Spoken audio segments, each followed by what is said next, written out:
Ang kwentong ito ay hango sa totoong buhay. Mula ito sa isa nating kabayan. Naitago na lang natin sa pangalang Arnie. Ang kwentong binahagi niya ay tungkol sa mga rebelde at magsasaka. Walang eksaktong taon. Negros. Pasado 10:00 ng gabi. Hindi pa rin makuwang tapusin ni Mang Felipe ang ginagawang paghihiwalay ng mga mais. Merong kasing hindi mapakinabangan dahil kinain ng anay. Kailangan na itong mahatid kinabukasan sa gilingan upang maging bigas at may makain sa susunod na mga araw.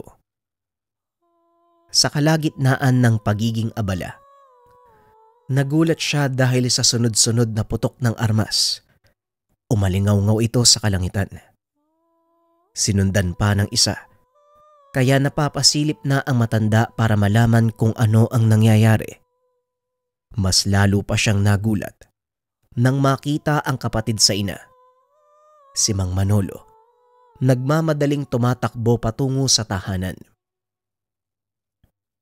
Patayin mo ang ilaw, Felipe.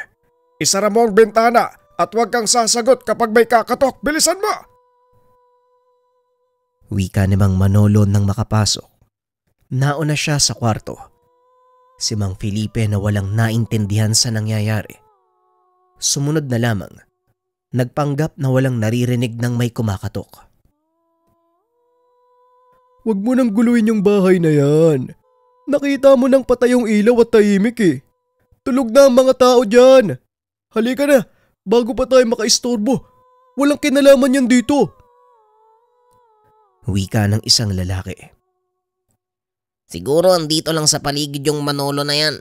Kapag nalaman kung saan siya nakatira ba, wawasakin ko pati bahay. Ang lakas ng loob na kalabanin ako. Pero binaril mo na, di ba? Sigurado ako natamaan yun. Abay oo, hindi ako nagkamali kapag bumabaril ako ha. Lahat ng binabaril ko natatamaan. Kaya siguradong ganun din ang nangyari kay Manolo. Baka nga patay na yun sa oras na to eh. Halika na bago pa may makakita sa atin dito. Kapag nagkataon malaking problema pa abutin natin eh. Tara na! Nakahinga si Mang Felipe nang marinig ang ingay ng papalayong yabag ng dalawang lalaki. Nang masiguradong wala na ang mga ito, binalingan niya ang kapatid. Magtapat ka nga sa akin, Manolo. Anong kalokohan yung ginawa mo? Mga rebelde yun ano? Nagsumbong ka na naman ba? Ilang ulit ko bang dapat ipaalala na huwag ka nang mangyalam sa kanila? Inilalagay mo sa alanganin ng buhay natin eh. Wika ni Mang Felipe. Ano ka ba? Kaya nga isusumbong para lumayo sila sa lugar natin. Araw-araw na lang tayong nalalagay sa panganib dahil nasa paligid ang mga rebeldeng yan. Kung tutusin, dapat tayong makipagtulungan sa otoridad para tuluyan silang mapalayas dito. Makinay-hinay ka nga sa pananalita mo, Manolo. Alam mong gulo ang aabutin kapag nagpang-abot ang otoridad at mga rebelde. Kapag nangyari yon, tayong sibilyan ng may ipit. Hindi mo ba naisip yon? Gusto ko ng tahimik na buhay, hindi kaguluhan. Kailanman ay hindi matatahimik ang buhay natin kung nasa iisang lugar tayo kasama ng mga rebelde. Ano bang kinakatakot mo, Felipe? Magsusumbong lang naman tayo. Ay nako, sandali, maiba ko. Narinig ko yung usapan kanina, binaril ka daw. Pero bakit parang walang nangyari sa'yo? Nailagan mo ba ang bala? Abay, oo naman, tinatanong pa ba yan? Hahayaan ko bang matamaan ako ng bala? Syempre hindi ano, ako pa ba? Diyan ka na nga muna. Mauna na ako sa pagtulog. Kagad tumalikod si Mang Manolo at bumalik sa kwarto. Si Mang Felipe na naiwan ay hindi maiwasang magtaka. Kanina malinaw niyang nakita ang pagkatumba ng kapatid, kasabay ng pagputok ng baril. Ang ibig sabihin, natamaan ito pero wala namang nangyari. Ni hindi niya nakitang ngumiwi o may dugo sa katawan o sa damit man lang. Sa katunayan, hindi ito ang unang beses na napansin niya ang kakaibang kilos ng kapatid. Noong nakaraang buwan, nakita niya itong hinahabol ng mga rebelde. Pinaputukan ng pinaputukan. Dumampi sa katawan nito ang mga bala, pero kailanman ay hindi dumaing o nasaktan. Mag-iisang taon pa lang silang magkasama dahil galing ng Cebu si Manolo. Matapos mabalita ang namatay ang ama nito, wala nang ibang kasama sa buhay. Inimbitahan niya sa kanyang munting tahanan. Pumayag naman at ito sila ngayon. Magkasama subalit taliwas ang gusto hingil sa sitwasyon ng paligid. Hindi pa niya lubusang kilala ang kapatid, pero napapansin na meron itong tinatago. Sa lugar na kanilang tinitirahan, hindi nawawala ang banta ng mga rebelde. Basta-basta na lang nangihimasok sa buhay ng mga ordinaryong mamamayan. May araw na dire-diretso silang pumapasok ng bahay. Manghahalughog, magnanakaw ng mamahaling gamit. At ang pinakamalala, kung sino man ang pumalag, kalabit ng gatilyo ang ipapalit nila. Nagiging marahas pa kung paminsan sa mga kababaihan. Ang iba ay sapilitang dinadala sa kabundukan. Minsan pa'y maaabutang nakahandusay na lamang pagkatapos pagsawaan. Ilang ulit na rin naging impyerno ang lugar sa tuwing magpapang-abot ang pulisya at mga rebelde. Mula pa man noon ganito na ang nakagisnan. Pero hindi lang ito ang natatanging banta sa paligid dahil meron pang isa. Pasikretong nagnanakaw ng buhay ng tao. Ang nilalang na kung tawagin ng karamihan ay aswang. 2 miyembro ng pamilya ni Mang Felipe ang naging biktima ng nasabing nilalang. Una ang kanyang lola noong nagbubuntis pa ito. Pangalawa ay ang ina nung nagsilang. Pareho namang nakaligtas pero ang anak ay hindi. Sa paglipas ng ilang panahon, paisa-isang namamaalam buhat sa katandaan at iba pang karamdaman. Sa pag-iisip sa nakaraan, biglang natauhan si Mang Felipe nang marinig ang boses ng kapatid. Hoy! Ang aga mong nakatulala, Felipe. Nakatulog ka ba o hindi? Parang ang lalim ng iniisip mo ah. Maging si Mang Felipe, nagulat nang mapagtantong umaga na pala. Hindi siya nakatulog sa dami ng pumapasok sa isipan. Ikaw ba? Ang himbing yata ng tulog mo matapos kang habulin ng mga rebelde kagabi. Sana naman hindi na maulit yon, Manolo. Mabutit na pagbigyan ka pa ng may likha. Baka sa susunod mamatay ka na talaga. Alam mo kung magsalita ka, hindi ko alam kung magkapatid ba talaga tayo eh. Wala na akong narinig sa'yo sa tuwing hahabulin ako ng mga rebelde. Puro ka, baka sa susunod, ikamatay mo na talaga. Nako, hindi ba pwedeng ipagdasal mo na lang ako? Gumagawa ko ng paraan para makatulong sa bayan laban sa mga grupong yon. Tulong sa bayan? Kung sa gawaing bahay nga lang, tumutulong ka ba? Nako, ihatid mo sa galingan ng sako ng mais para may bigas tayo. Sana naman pag uwi mo, hindi kita makitang tumatakbo dahil may humahabol. Dati kayatang kawatan sa nakaraang buhay mo. Lagi kang nagpapahabol. Itong gurang na to. Ay, nako, pwede ka namang mag-utos. Ang dami pang sinasabi. Isang sako lang ba? Oo, isang sako lang. Kaya dapat, mga 1 o 2 oras nakabalik ka na dito. Kapag lumampas, malilintikan ka talaga sa akin. Tandaan mo yan na. Hindi ka na bata. Gurang ka na. Oo na. Akala mo hindi siya matanda. Ang hilig mong manindak. Porket mas matanda ka sa akin tapos ako yung tinatawag mong gurag. Alis na nga ako. Pangit.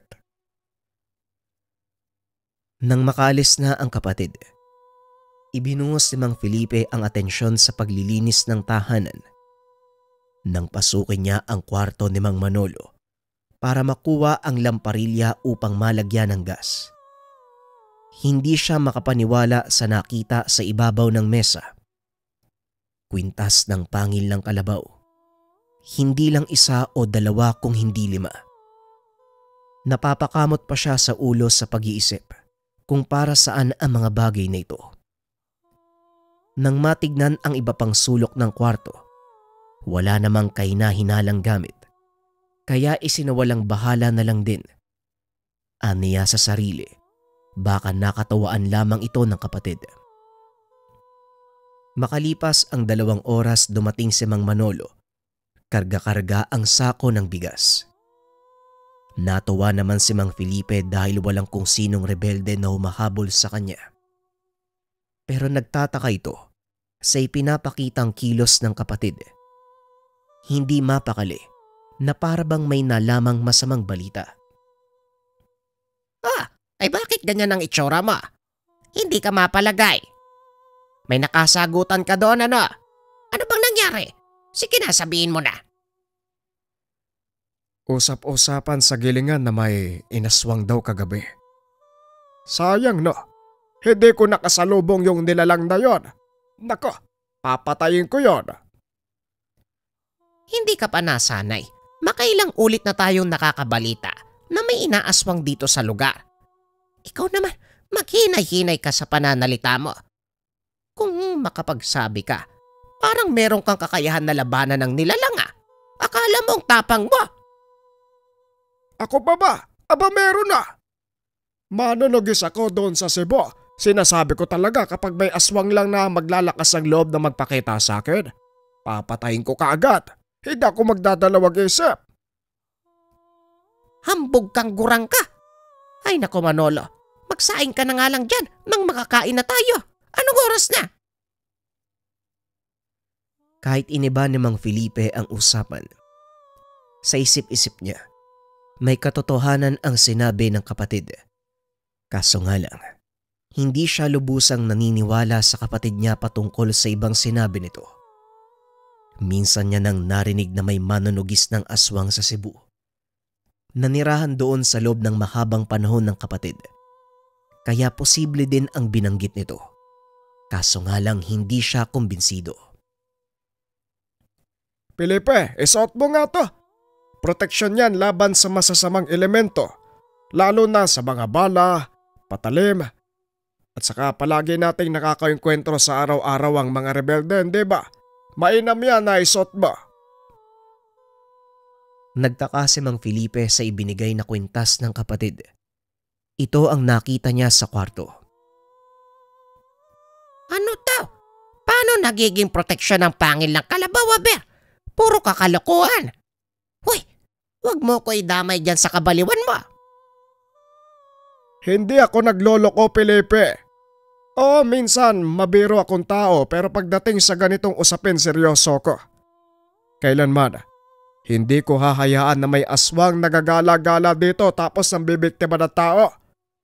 Kapag may nakasalubong lang talaga ako, siguradong papatayin ko yun eh. Mahirap na paano kung ikaw ang mabiktima? Mahina ka pa naman. Napakaambog! Tinawag pa akong mahina. Kapag ikaw magkaroon ng inkwentro, asahan kong lalaban ka kagaya ng sinabi mo ha? Ikaw ang nagsabi niyan, panindigan mo. Oo, basta suotin mo to. Huwag ka na maraming tanong. Bilisan mo. Tinanggap ni Mang Felipe ang kwintas, kahit hindi naniniwala sa sinabi ng kapatid. Pagsuot niya, wala naman siyang naramdamang kakaiba o pagbabago. Pagsapit ng gabi, narinig na naman ni Mang Felipe ang ingay ng habulan. Kaagad siyang napasilip sa pag-aakalang ang kapatid ang hinahabol. Pero napakunot ang noo dahil sa kakaibang nilalang na nakita. Mabilis ang pagtakbo. Nawala kaagad sa paningin. Sinundan nito ng mga aso na walang tigil sa pag-alulong at pagtahol. Napayakap din siya sa sarili dahil sa biglaang pagtayo ng mga balahibo sa katawan. Makalipas ang ilang sandali, nawala na rin ang kakaibang nararamdaman. Ibinuhos niya uli ang atensyon sa paggawa ng kape mula sa bigas na mais. Sa kalagitnaan nito dumating si Mang Manolo. Muli siyang nagtaka dahil sa kinikilos ng kapatid. Oh, ano na naman yan? May napansin ka na naman ba? Kaya ganyan ang kilos mo. May naaamoy ako eh. May dumaan bang aswang dito? Nandito pa yung samyo ng nilalang. Ay! Adik ka ba? Nananakot ka ba? Manolo nako, napeperwisyo na ako sa'yo ha. Sa tuwing uuwi ka, kung ano-ano ang sinasabi mo, may sayad ka? Felipe, seryoso ko. Huwag kang magbiro ng ganyan. May dumaan ba dito kanina? Meron naman pero hindi ko nakita ng malinaw. Ang bilis kong kumilos eh. Mga aso na humahabol lang ang naabutan ko. Nag-uunaan pa sa pag-alulong at pagtahol. Sinasabi ko na nga ba eh. May gumagala na namang aswag. Dito ka lang sa bahay. Huwag kang lalabas. At huwag na huwag mong huhubarin yung kwintas. Lalabas muna ako. Kakarating lang nitong gurang na to, alis na kagad. Aba, hindi ka ba nag-aapunan? Manolo! Pasaway talaga tong matanda na to. Sa edad mong yan, ang tigas pa ng ulo mo. Ay nako! Wala nang nagawa si Mang Felipe nang umalis ang kapatid. Hinatid na lamang niya ng tanaw habang sinusundan ng dinaanan ng nilalang kanina. Siya naman, hindi maiwasang kabahan sa kinikilos at sinasabi ni Mang Manolo. Pakiramdam niya tuloy, kailangan niyang maniwala na isa itong manunugis at dapat na siyang masanay sa gawain ito. Lumalim ng lumalim ang gabi. Hindi pa rin nakabalik ang kapatid. Ilang oras nang nabahala si Mang Felipe dahil kanina lang ay sunod-sunod na ang putukan ng baril. Galing ito sa kabundukan. Marahil nagkainitan na naman ng mga rebelde o hindi naman kaya may nakasalubong na ang mga kalaban. Kinakabahan siya dahil baka madamay na ang kapatid. Alam niyang pasaway ito at lapitin ng gulo. Napapadasal na lamang siya habang palakad-lakad sa harapan ng pintuan. Ay naku, wag naman sana, Diyos ko. Kawawa naman si Manolo. Ilayo mo sa kapamakan ng gurang na yon. Hoy! Mabuti naman pinagdadasal mo ko, Felipe. Busilak talaga ang puso ng kapatid ko. Medyo di lang pinagpalad sa itsura. Wika namang Manolo na para bang nanalo sa isang gera. Ang lawak ng ngiti. Manghang-mangha sa sarili. Meron pa bang natirang pagkain dyan? Nakakagutom talagang manugis ng aswang ano? Kanina pa nagrereklamo ang sikmura ko eh. Dumiretso na ito sa kusina. Pinagsandok ang sarili para makakain. Sumunod naman si Mang Felipe para mag-usisa. Nangangamoy malansa ka, Manolo. Ano bang ginawa mo sa labas? Saan ka ba nagpunta? Magsabi ka kasi para kang bata. Ikaw naman parang ama ko mag-alala. Matanda na nga ako, Felipe, paulit-ulit. Hindi mo na kailangan mabahala para sa akin. At isa pa, protektado ako ng aking bertud. Pangil ng kalabaw. Kahit ano pang kaguluhan na makasalubong ko sa daan, hindi ako matitinag. Umandar na naman niyang pagiging hambog mo, Manolo. Kung pasaway ka sa Cebu, wag mong dalhin dito. Baka maisipan kong ibalik ka doon. Nandito na ako, Felipe. Hindi ko nagugustuhin pang bumalik doon. At saka mukhang kailangan ng serbisyo ko dito sa bayan niyo. Kung ang pulisya magtatanggol sa mga sibilyan laban sa mga rebelde, ako nang bahala sa mga nilalag. Ako nang bahala sa mga aswag. Ewan ko sa'yo. Baliw. Mas lalo kong mababaliw din kapag makikinig pa ako sa'yo. Hugasan mo yung pinagkainan mo ha. Maglinis ka rin ng katawan. Napakabaho mo. Wika ni Mang Felipe. Kahit hindi pa sila magkasundo ni Mang Manolo, madalas silang magkasagutan dahil magkaiba ang paningin sa mga bagay-bagay. Palagi siyang nag-aalala. At ngayon mukhang lalong mababahala dahil sa panibagong kilos nito. Naisip pa niya na malalagay sa alanganin ang buhay nilang dalawa kapag nagkataon. Lumipas ang gabi. Sumikat na naman ang araw. Ang natirang binhi ay binilad ni Mang Felipe upang matuyo ng husto para maging binhi at maitanim muli. Binabantayan niya ito dahil may mga manok at ibon. Sa kalagitnaan nito, napatayo siya nang makita ang mga pulisya. Iilang armadong sundalo na tumitingin sa paligid. Dumaan lang ang mga ito kaya bumalik na rin sa pagbabantay ng binhi. Kakaupo lamang niya. Sumunod naman ang isang babaeng kahina-hinala sa kanyang paningin. Maganda ang labas na kaanyuan. Mestiza. Mukhang dayuhan pero hindi katangkaran. Huminto ito para magtanong. Manong, pwede ba akong makahingi na? Hindi natapos ng babae ang sasabihin nang mapansin ang kwintas ni Mang Felipe.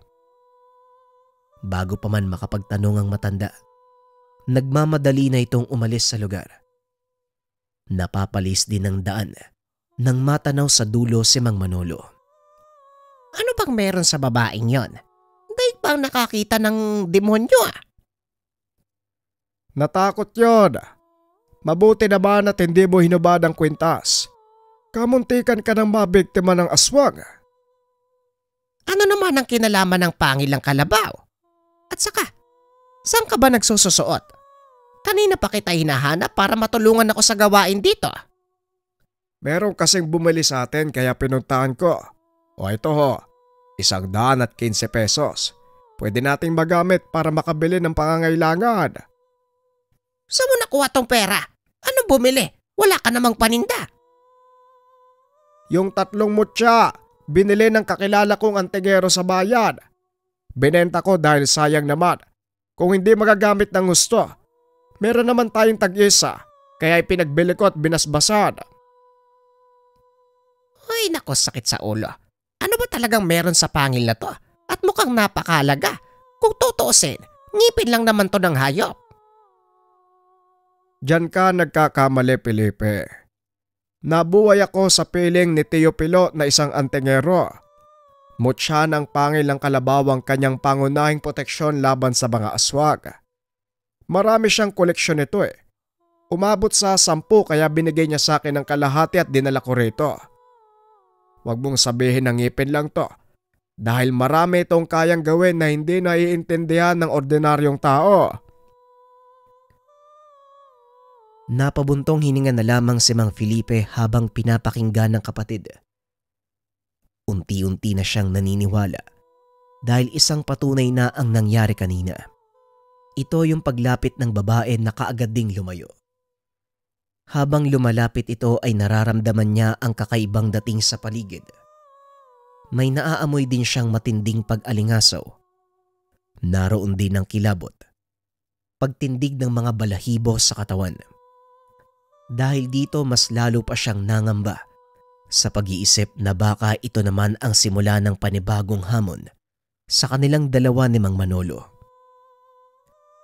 Pasado 4:00 ng hapon nang ligpitin ni Mang Felipe ang binilad.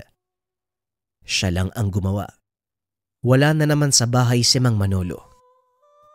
Kumukulo na naman ang kanyang dugo dahil sa kung kailan niya kailangan ng tulong, saka nawawala ang kapatid. Hindi na lang niya masyadong pinagtuunan ng pansin ng inis. Binilisan na lamang ang gawain. Bago ito matapos, nagmamadaling lumapit sa bahay si Mang Felipe. Papasok na sana siya nang pigilan ng mga rebeldeng bumaba ng kabundukan. Hindi nalalayong maghahasik na naman ang gulo. Kami na muna ang papasok. Tatag, mangunguha lang kami ng pagkain, dito ka lang sa labas at magbantay. Pag may pulis o sundalo magsabi ka kagad. Maliwanag? Napatango na lamang si Mang Felipe. Wala siyang laban sa mga armadong lalaki. Nakatutok pa sa kanya ang baril, kaya napatikom na lang ang bibig. Kinuha ng mga ito ang kakabiling bigas. Sinama na rin ang mga dilatang ulam, kape at asukal. Pagkatapos sa bahay niya, lumipat sa mga kapitbahay at ganun din ang ginawa. Napabuntong hininga na lamang ang matanda. Nasanay na siya sa ganitong sitwasyon. Pero sa tuwing mangyayari, hindi niya maiwasang mapaluha. Napangiti na lamang ang matanda. Nang makita ang tinabing pera, hindi nahanap ng mga rebeldeng tulisan. Makalipas ang ilang sandali ay dumating na si Mang Manolo. Abotenga ang pagkakangiti. May kargang kalahating sako ng mais. Matutuwa na sana si Mang Felipe. Subalit nangibabaw ang damdamin buhat sa nangyaring pangluloob ng mga rebelde. Pilit niyang pinigilan si Mang Manolo. Nagalit ito at nais gumanti. Ano ka ba, Manolo? Mga rebelde yon. Sa tingin mo ba, kapag umakyat ka ng kabundukan, makakababa ka ng buhay? Bago ka pa makarating doon, sasalubungin ka na ng bala. Magtigil ka ka! Natahimik na lang din si Mang Manolo. Ibinaling ang usapan sa ibang bagay. Nga pala, may mangyayaring anihan sa kabilang bayan. Nakapagsabi na ako kay Mang Dido na tutulong tayo para may tag-isang kaban kung sakali. Malawak ang taniman niya ng mais. Kaya siguradong makikinabang din tayo. Kaagad tumango si Mang Felipe. Kahit papano, makakatulong sa kanilang dalawa ang matatanggap na parte. Kinabukasan, maaga silang lumakad upang hindi mahuli sa gawaing bukid. Buong maghapon silang nakabilad sa araw hanggang sa matapos ang anihan. Inabot na rin ng gabi dahil sa sobrang dami. Hindi matapos kagad-agad ang paghihiwalay. Bukas yun na lang tapusin yan, Manolo. Gabi na, malayo pa ang uuwian niyo. Wika ng may-ari ng maisan. Nasa kubo sa kalagitnaan ng taniman si Mang Manolo at Mang Felipe. Kanina pa nakauwi ang ibang tumulong sa pag-aani dahil may pamilya pang aasikasuin sa bahay. Sila na lang din ang nagpresenta na tumapos sa pagbabalat ng mais. At dahil sobrang dami nito, mukhang aabutin pa ng mahabang oras. Baka kaya naming tapusin hanggang umaga para handa na kung sakaling magdatingan ng mga suki mo bukas. O siya, kayo bahala. Nagdala ako ng kape at tinapay para kahit papano hindi kayo magutom. Bukas sa bukas, bibigyan ko kayo ng sahod. Nga pala, mamayang hating gabi, pumasok kayo sa loob ha. May gumagala kasing aswang dito, mahirap na. Ay nako, wag kang mag-alala. Kaya naming labanan ng aswang na yon. Huwag ka masyadong magpakampante. Marami nang namatay. Ilang buwan na rin ang lumipas mula nung huli namin narinig na may gumagalang aswang sa lugar na to. Pinapaalalahanan ko lang kayo. Malay nyo biglang sumulpot. O siya, sige na. Kailangan ko nang umuwi. Mag-iingat kayo rito. Tignan mo nga naman. Hindi ko akalain. May papamalas ko ang taglay na kakayahan ng mutya sa gabing ito. Kaya ka ba nagpresenta na maiwan tayo dito? Dahil dyan sa plano mo? Ay nako, Manolo. Seryosong bagay to ha? Hindi ako nagbibiro, Felipe. Tignan mo kung anong gagawin ko mamaya. Napailing na lamang si Mang Felipe. Ibinalik ang atensyon sa pagbabalat ng mais. Hindi niya na kaya pang kausapin ng kapatid kung yun lang din ang pag-uusapan. Kaso nga lang, sa kabila nito, hindi magawang maalis ang pangamba sa sinabi ni Mang Dido. Noon pa man nababalita na ang taniman na madalas dinadalaw ng aswang na kung tawagin ay wakwak. Isang uri ng aswang na may pakpak. Ang huni ay katunog ng pangalan. Marami na rin ang usap-usapan. May nabiktima ang nilalang na ito sa mismong taniman. Kaya iniiwasan ng mga magsasaka sa lugar na abutan ng gabi. Lumipas pa ang ilang sandali. Hindi na nila namalayan ng oras. Panay na ang pagikab ni Mang Felipe dahil sa antok. Itinigil na rin muna niya ang ginagawa. Si Mang Manolo naman ay nagtimpla ng kape para sa kanilang dalawa. Habang nagpapahinga, hindi maiwasan ni Mang Felipe pagmasdan ng paligid. Kahit na sinakop na ng kadiliman ng gabi ang buong dako, naaaninag pa naman ng mga bagay-bagay. Hindi inaasahan. May namataan siyang naglalakad sa unahan. Sinundan niya ng tingin at halos mabitawan ang hawak na tasa nang mapansing nag-iiba ang hugis nito. Mula sa pagiging tao hanggang sa naging parang ibon. May malalapad na mga pakpak. Kasunod dito ang pag-alingaw-ngaw at nakakakilabot na ingay. Sa takot ni Mang Felipe, nagmamadali siyang pumasok ng kubo. Pero ang kapatid, otomatikong tumayo, bumunot ng itak at bumaba. Hoy Manolo! Nahihibang ka na ba? Bumalik ka dito! Isang tabi mo yung pagiging hambog! Ay! Ano ba? Napakamot na lang sa ulo si Mang Felipe sa katigasan ng kapatid. Dumiretso ito sa pinanggagalingan ng ingay na parabang walang kinakatakutan. Makalipas ang ilang sandali ay biglang natahimik. Napatigil din sa paghakbang si Mang Manolo. Si Mang Felipe naman ay hindi mapakali sa kinalalagyan. Napasigaw pa bilang hudyat sa kapatid. Manolo! Sa likod mo! Bumalik ka na dito! Ano ba? Sa halip na magpunta sa kubo, lumaban si Mang Manolo. Sa puntong ito, nasaksihan ni Mang Felipe kung paanong kalabanin ng kapatid ang nasabing aswang gamit lamang ang patalim at ang pangil ng kalabaw. Mula sa kinalalagyan ni Mang Felipe, malinaw niyang nakikita ang kaganapan mula sa kung paanong sumalakay ang aswang hanggang sa paraan ng paglaban ng kanyang kapatid.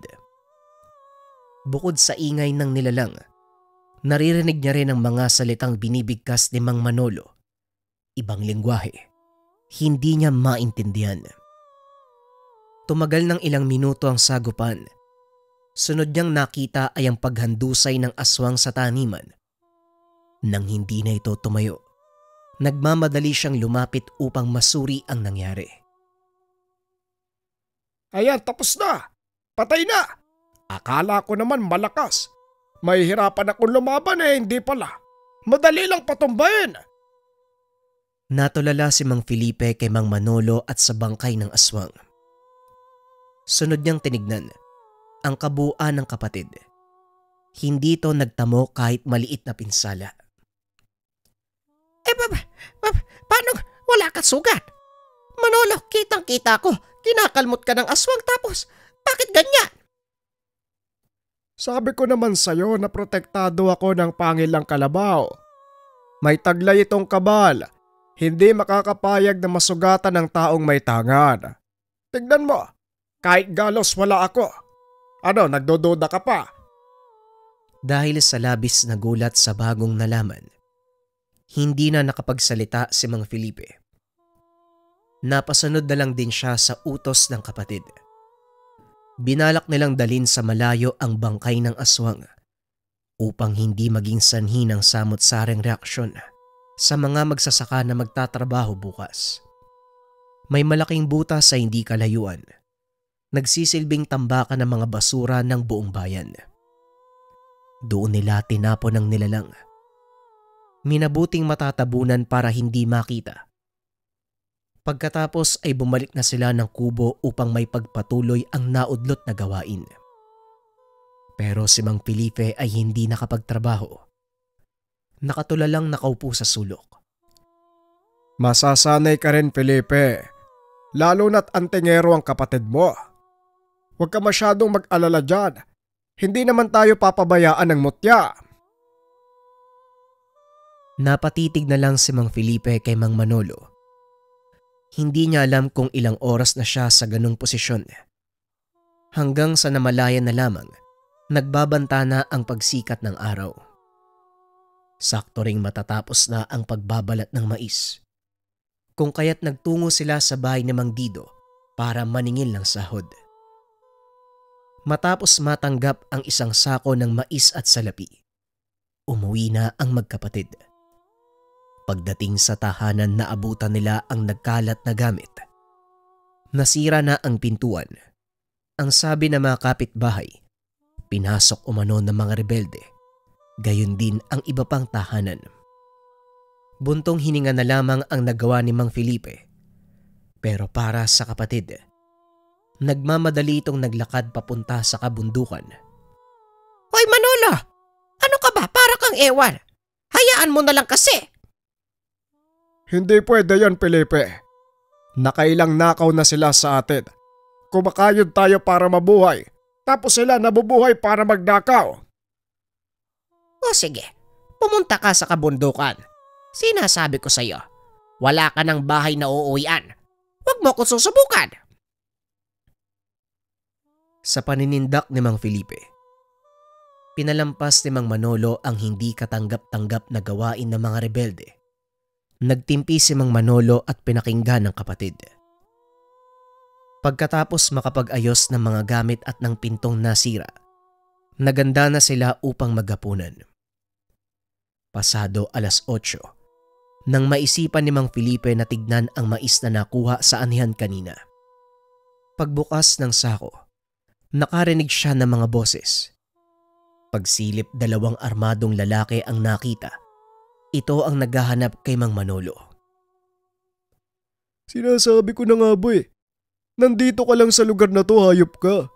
Munti ka na kaming mahuli dahil sa pagsusumbong mo. Ang ayos ng usapan natin, tapos ganun ang igaganti mo. O teka, kalmahan nyo lang. Hindi ko kasalanan kung hindi kayo nag-iingat. At saka, kayo ang hindi sumunod sa usapan eh.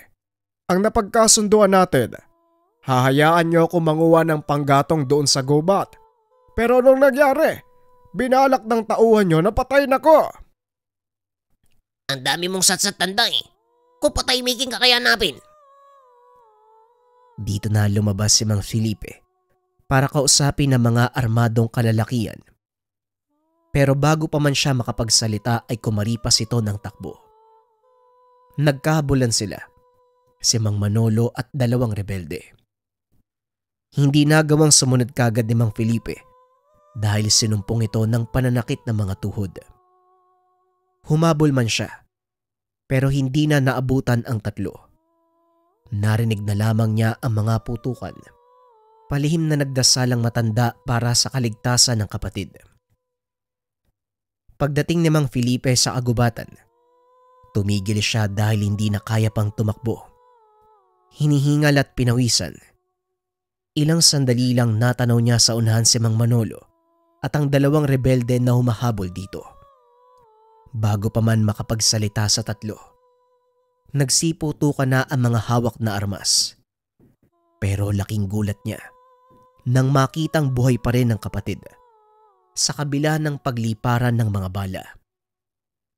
Maging ang 2 lalaki ay nagulat sa nasaksihan. Dahil dito, nakabuelo si Mang Manolo. Parehong binigyan ng sugat sa magkabilang binti ang kalaban.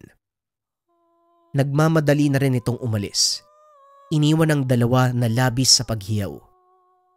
Pagkarating sa tahanan, dito na siya nagtanong sa kapatid. Manolo, bakit mo naman binaril yung mga yon? Paano kung nakapatay ka? Ano gagawin mo, aber? Malaking problema to. Baka madamay ang mga kababaryo. Felipe, mas nag-aalala ka sa mga lintik na yon kaysa sa kapatid mo. Nauna silang bumaril, gumanti lang ako. Malas lang nila dahil hindi ako tinatabla ng bala.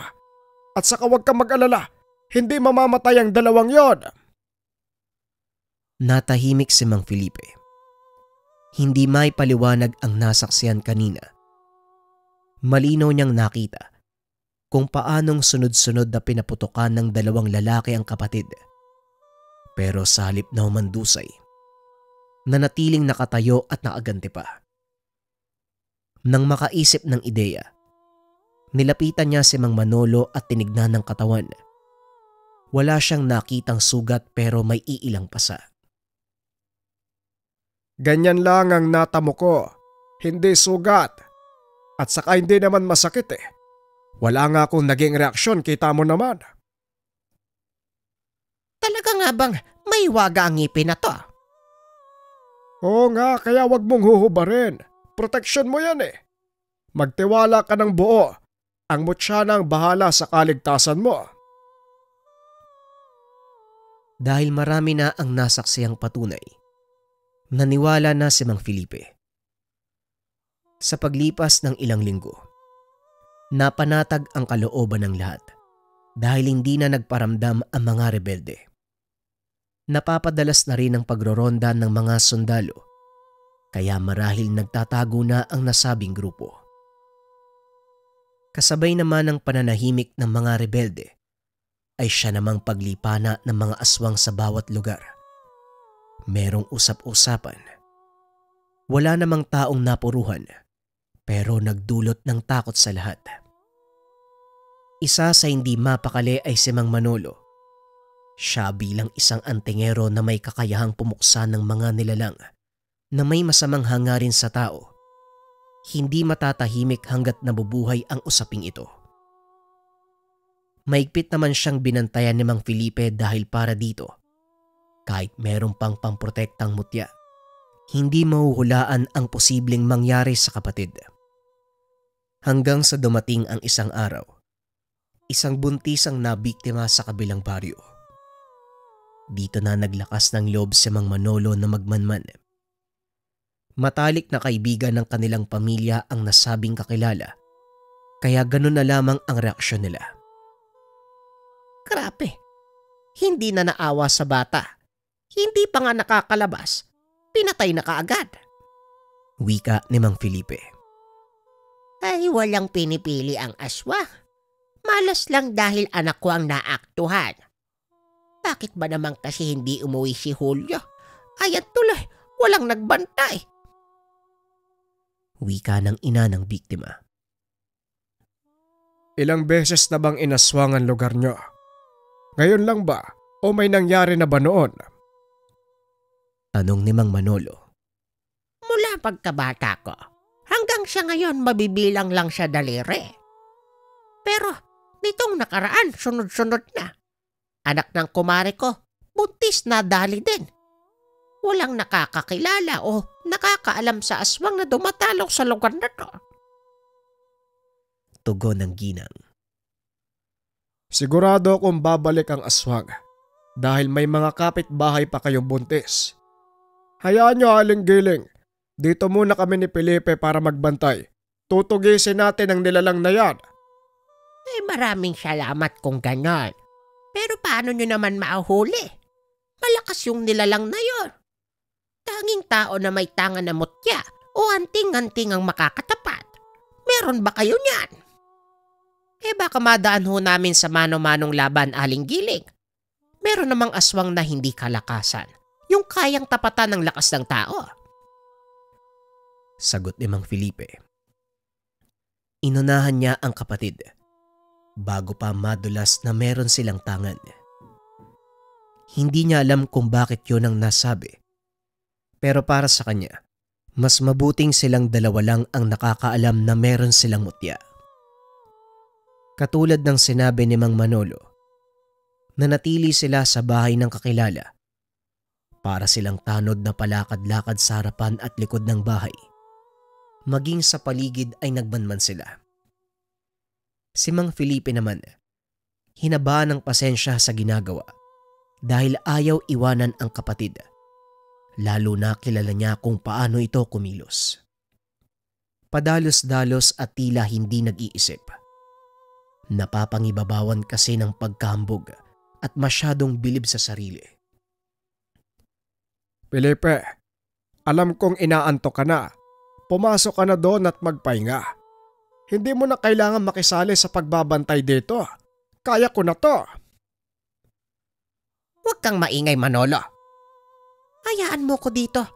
Mas mabuti na ang ganito para may magpapaalala sa'yo. Padalos-dalos ka pa naman. Tumango na lamang si Mang Manolo.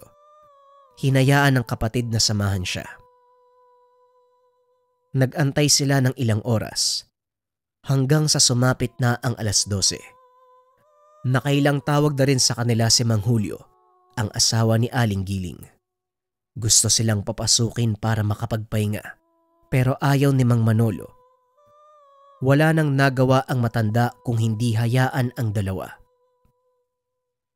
Sa paglipas pa ng oras, Sa pagpatak ng 12:00 ng madaling araw, nasa bakuran si Mang Felipe at Mang Manolo, pati na rin si Mang Julio.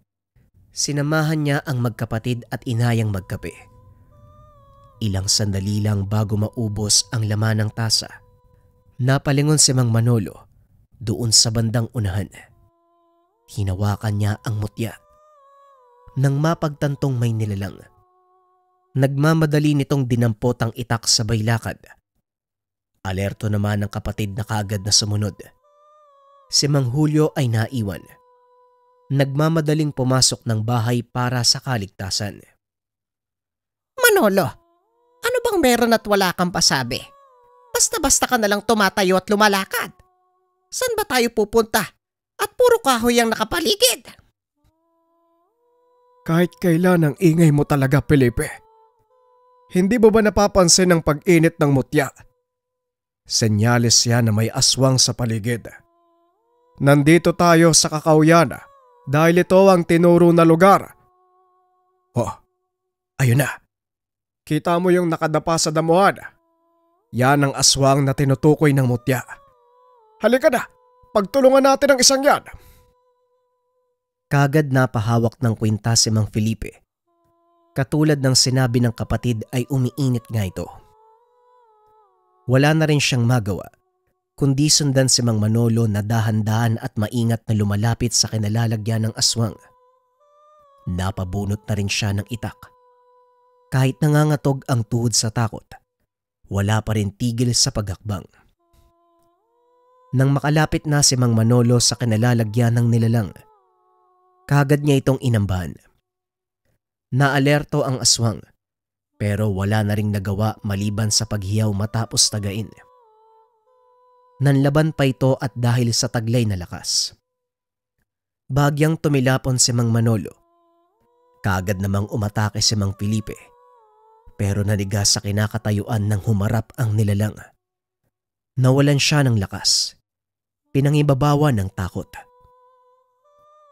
Felipe, tagain mo! Huwag kang makipagtitigan, ano ka ba? Kahit anong gawin ni Mang Felipe ay hindi siya makakilos. Tumayo na lang si Mang Manolo para maunahan ang nilalang bago pa ito makatakas. Nagtagumpay naman pagkatapos tagain ng ilang beses na naging dahilan ng pagkaputol ng hininga nito.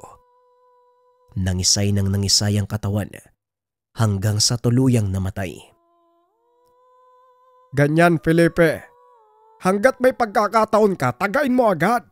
Hindi yung makikipagtitigan ka pa. Inaantay mo yatang maunahan ka bago ka kumilos eh. Hindi ko naman alam na nakakatakot palang humarap sa aswang.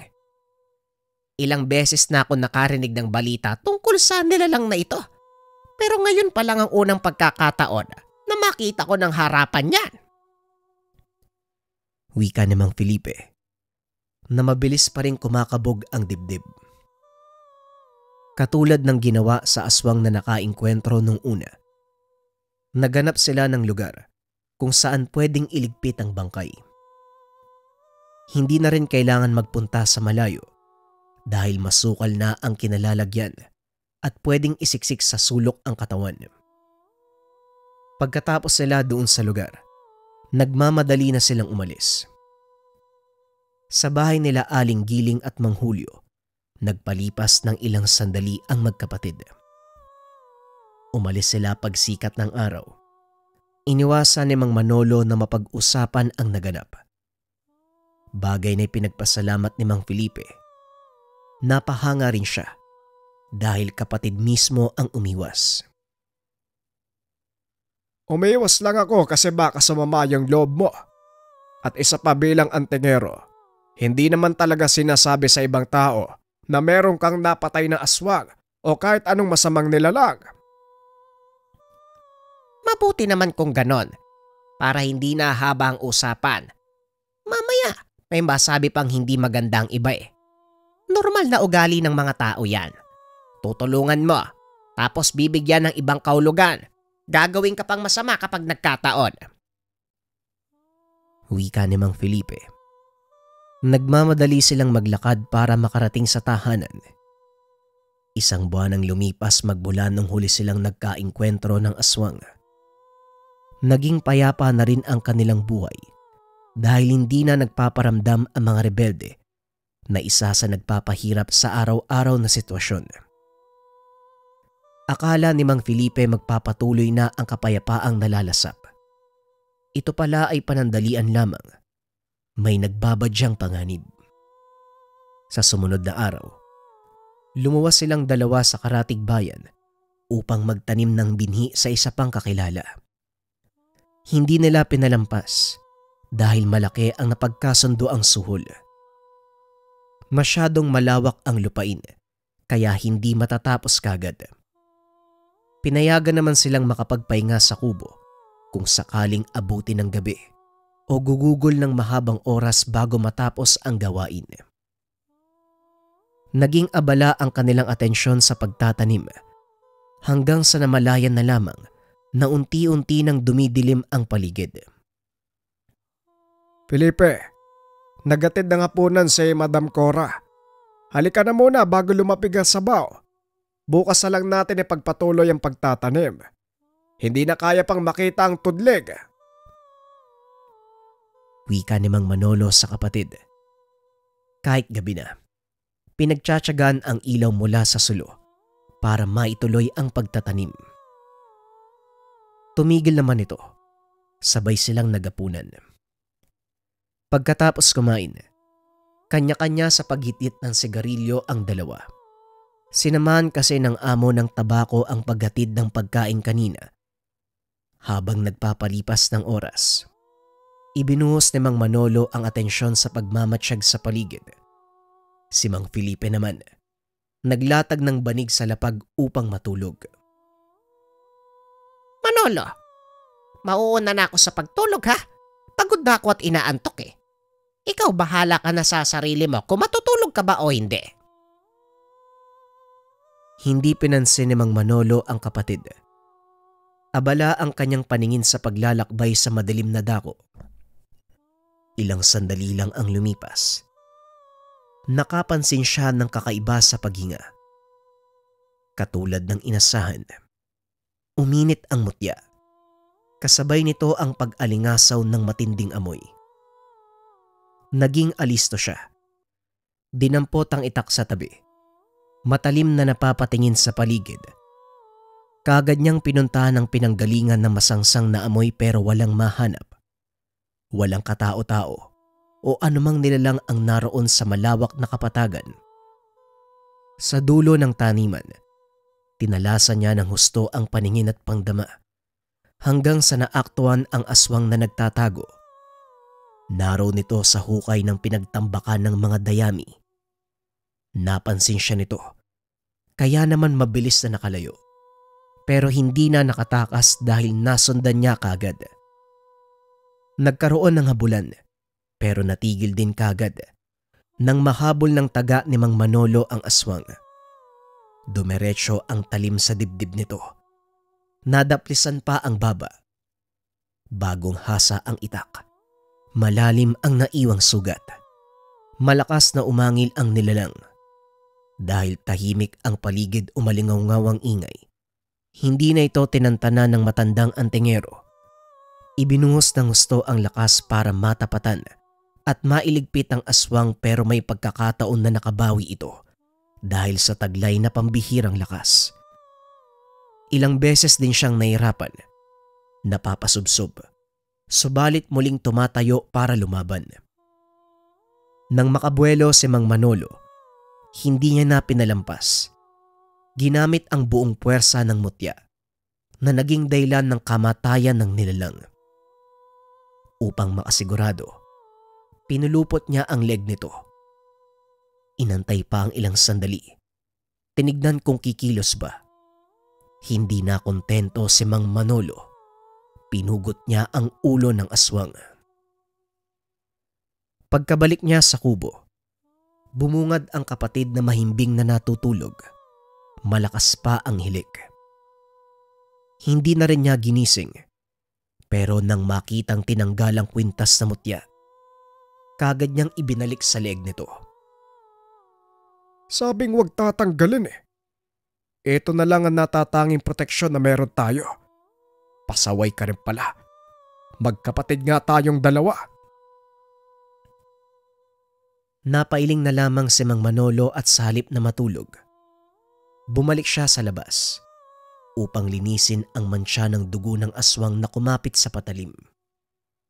Tubig at sabon lamang ang kanyang ginamit upang mabura.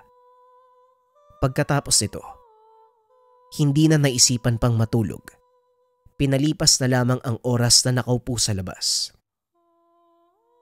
Pagsikat ng araw, bumalik na siya sa trabaho na parang walang nangyari. Nagdatingan na rin ang iba pang magsasaka na dumiretso sa gawaing bukid. Nagising naman maya-maya si Mang Felipe. Matapos makapagkape ay tumulong na din ito. Sa kalagitnaan, nagulantang na lamang ang lahat nang makita ang bangkay ng aswang. Bulong-bulungan ng mga tao, samot-saring opinyon ng kumalat. Diyos ko, naulit na naman yung pang-aaswang. Kailan kaya matatahimik ang lugar na to? Sinabi mo pa. Ilang buwan pa lang yung nakakalipas nang may huli tayong nabalitaan, tapos ngayon meron na naman. Pero ang tanong, sino ang kumalaban sa nilalang na yan? Namatay oh. Siguradong mas malakas sa aswang yung taong yon. May anting-anting kaya? Siguro, malay natin. Pero ang pinakamahalaga, nagawa niyang patayin yung aswang bago pa mambiktima. Nagmamadali namang lumapit si Mang Felipe sa kapatid na nagpapatuloy lang sa ginagawa na para bang walang naririnig sa paligid. Manolo, umamin ka nga. Ikaw ba yung may gawa nun? Kung oo, bakit hindi mo ko ginising? Mahimbing na kasi yung tulog mo eh. Nakakayang bulabuging ka pa. At isa pa, kahit gisingin kita sa sandalin yon, wala ka pa rin naman maitutulog eh. Pangungunaan ka ng takot. Kahit na.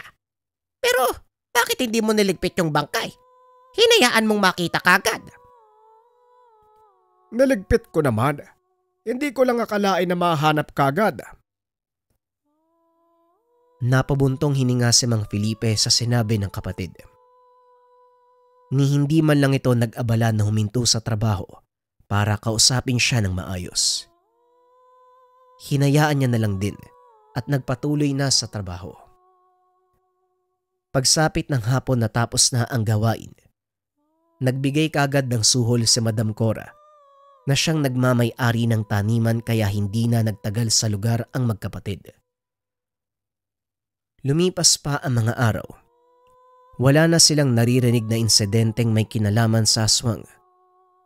Naibuhos na rin ng magkapatid ang atensyon sa pagtanggap ng mga gawaing bukid, kapalit ng salapi at bunga ng pananim bilang suhol.